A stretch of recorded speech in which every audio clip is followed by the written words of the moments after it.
Mister Bobby Chemmanur, നിങ്ങൾ പറഞ്ഞത് ഒരു അശ്ലീലമാണ്. നിങ്ങൾ പറഞ്ഞത് വഷളത്തരമാണ്. നിങ്ങൾ പറഞ്ഞത് ഊളത്തരമാണ്. നിങ്ങളുടെ പണത്തിൻ്റെയും സമ്പത്തിൻ്റെയും മുമ്പിൽ നിങ്ങളുടെ തന്നെ സ്വർണ്ണക്കട ഉദ്ഘാടനത്തിന് വന്ന ഹണി റോസിനെ അപമാനിച്ചു എന്ന് ഞാൻ പറയുമ്പോൾ നിങ്ങളിൽ കുറച്ചു പേരെങ്കിലും എന്നോട് യോജിക്കും. ഇയാളെക്കുറിച്ച് ഇങ്ങനെ ചാനലിൽ ഒക്കെ പറയേണ്ടതുണ്ടോ എന്നൊക്കെ ചോദിക്കുന്നവരുണ്ട്. എന്നാൽ ഇത് പറയാതിരുന്നാൽ ഈ കാലഘട്ടത്തിൽ ജീവിക്കുന്ന നമ്മളോട് തന്നെ ചെയ്യുന്ന ഒരു ആത്മവഞ്ചന കൂടിയാകുന്നത്. ഉദ്ഘാടന സമയത്ത് ഹണി റോസിനെ മഹാഭാരതത്തിലെ ഒരു സ്ത്രീ കഥാപാത്രത്തോട് ഉപമിക്കുകയും മഹാഭാരതം സീരിയലിലെ ആ കഥാപാത്രത്തെ കാണുമ്പോൾ അയാൾക്ക് ഹണി റോസിനെയാണ് ഓർമ്മ വരുന്നത് എന്നൊക്കെയാണ് പറഞ്ഞത്. ഇങ്ങനെ പറഞ്ഞത് എന്തുകൊണ്ടായിരുന്നു? എന്നായിരുന്നു ബോച്ചെ മഹാഭാരതത്തിലെ ആ കഥാപാത്രത്തെ കണ്ടത്? എന്താണ് ബോച്ചെ ആ കഥാപാത്രവും ഹണി റോസും തമ്മിൽ കാണുന്ന സാമ്യം? ഇത് വ്യക്തമാക്കുവാൻ ബോച്ചെ ബാധ്യസ്ഥനാണ്. 1988-90 കാലഘട്ടത്തിലാണ് നമ്മുടെ ദൂരദർശൻ മഹാഭാരതം സീരിയൽ സംപ്രേഷണം ചെയ്യുന്നത്. നിങ്ങളിൽ പലരും ഓർമ്മിക്കുന്നുണ്ടാവും. അന്ന് ഇതുപോലെ സ്വകാര്യ ചാനലുകളോ സോഷ്യൽ മീഡിയയോ ഉണ്ടായിരുന്നില്ല. പിന്നീട് ഇന്ത്യക്കാർ നമ്മൾ ഒട്ടേറെ സീരിയലുകൾ ടി വിയിൽ കണ്ടു. മഹാഭാരതത്തിൽ കുന്തി ദേവിയെ അവതരിപ്പിച്ച ആ നടിയുടെ മുഖമോ പേരോ പോലും നമ്മൾ മലയാളികൾ ഉൾപ്പെടെ ഇന്ത്യക്കാർ മൊത്തത്തിൽ മറന്നുപോയിരിക്കുന്നു. നസ്നിൻ എന്നായിരുന്നു ആ നടിയുടെ പേര്. സത്യത്തിൽ അത് കണ്ടുപിടിക്കാൻ ഞാൻ ഗൂഗിളിൽ കുറേ തിരഞ്ഞു. ഇപ്പോൾ ഏകദേശം 66 വയസ്സോളം പ്രായമുള്ള നസ്നിൻ കുറേ ഹിന്ദി ചിത്രങ്ങളിലും അഭിനയിച്ചിട്ടുണ്ട് എന്നല്ലാതെ അവരെ ഓർത്തിരിക്കുവാൻ പാകത്തിൽ നമ്മുടെ മനസ്സിൽ എന്തെങ്കിലും ഉണ്ടോ? ഒന്നുമില്ല. അതാണ് സത്യം.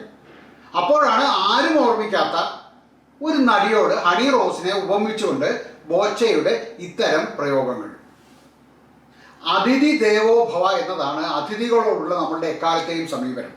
എന്നാൽ സ്വന്തം അതിഥിയായി എത്തിയ ഒരു വ്യക്തിയെ, അതും ഒരു സ്ത്രീയെ, ഇങ്ങനെ പൊതുവേദിയിൽ വെച്ച് അപമാനിക്കുന്നത് ശരിയാണോ എന്ന് ശ്രീ ബോബി ചെമ്മണ്ണൂർ തന്നെ ചിന്തിക്കണം. അവിടെ കൊണ്ട് തീർന്നില്ല. ഹണി റോസിൻ്റെ കഴുത്തിൽ ഒരു നെക്ലേസ് ഇട്ട് കൊടുത്തിട്ട് ഹണിയുടെ കയ്യിൽ പിടിച്ച് വട്ടം കറക്കിക്കൊണ്ട് ഇദ്ദേഹം പറയുന്ന ഒരു അശ്ലീല ദ്വയാർത്ഥ പ്രയോഗങ്ങൾ കേട്ടിട്ട് സത്യത്തിൽ സാംസ്കാരിക കേരളം ലജ്ജിക്കുന്നില്ലേ? പക്ഷേ നമ്മുടെ സാംസ്കാരിക നായകർ, സ്ത്രീപക്ഷവാദികൾ, എന്തിന് സ്ത്രീകൾ പോലും ഇയാളുടെ ഇജാതി പ്രഹസനങ്ങൾക്കെതിരെ, ഈ ഊളത്തരത്തിനെതിരെ പ്രതികരിച്ച് കണ്ടില്ല. ഇനി നമ്മൾ മാധ്യമങ്ങളുടെ നിലപാടെടുക്കുകയാണെങ്കിലോ, ഇഷ്ടംപോലെ പരസ്യം കൊടുക്കുന്നത് കൊണ്ടായിരിക്കും പല മാധ്യമങ്ങൾക്കും ഇത് ബോച്ചയുടെ ഒരു കുസൃതി മാത്രമായിട്ട് തോന്നിയത്. സോഷ്യൽ മീഡിയയിൽ വലിയ പ്രതിഷേധം, അത്രയേ ഉള്ളൂ മാധ്യമ വാർത്ത.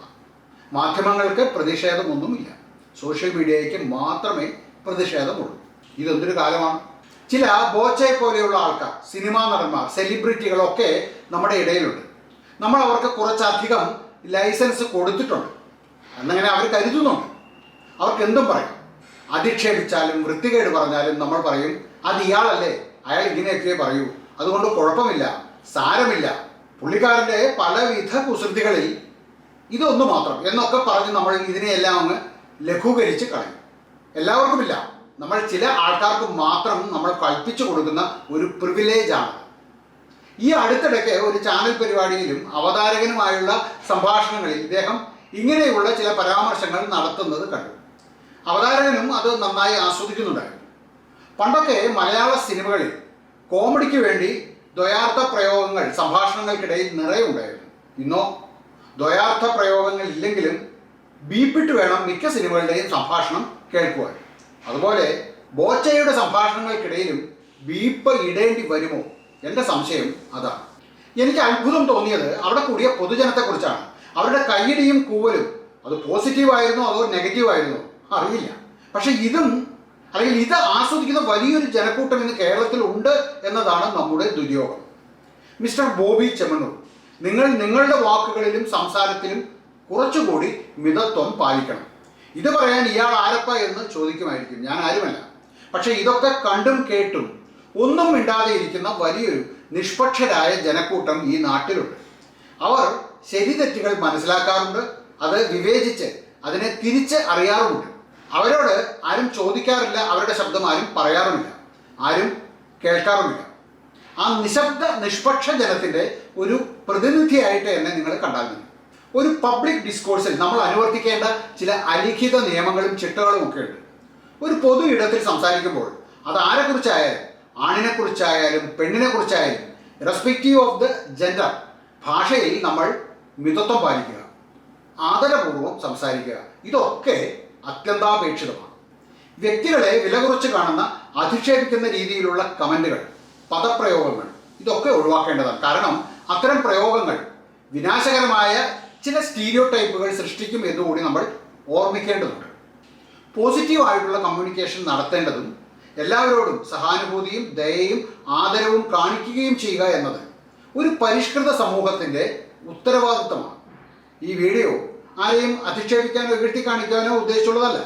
നേരെ മറിച്ച് എന്നെ കേൾക്കുന്ന കുറച്ച് പേർക്കിടയിലെങ്കിലും കൺസ്ട്രക്റ്റീവ് ഡയലോഗിൻ്റെ ആവശ്യകത അത് ബോധ്യമാക്കുകയും റെസ്പെക്ട്ഫുൾ ലാംഗ്വേജ് അഥവാ ആദരപൂർവ്വമുള്ള ഭാഷാപ്രയോഗം എങ്ങനെ സാധ്യമാക്കാമെന്നതിനെക്കുറിച്ചും ഒരു പൊതു അവബോധം സൃഷ്ടിക്കുവാനും സാധിക്കുക എന്ന് ഉദ്ദേശിച്ചുകൊണ്ട് മാത്രമുള്ളതാണ്. ശ്രീ ബോബി ചെമ്മണ്ണൂരിൻ്റെ ഈ ഉദ്ഘാടനത്തിനിടയ്ക്കുള്ള അദ്ദേഹത്തിൻ്റെ ചില ഉദ്ഘാടന പ്രസംഗങ്ങളിലെ ചില വാക്കുകൾ അത് ഇതിന് കാരണമായി എന്ന് മാത്രം. എല്ലാവർക്കും നന്ദി, നമസ്കാരം.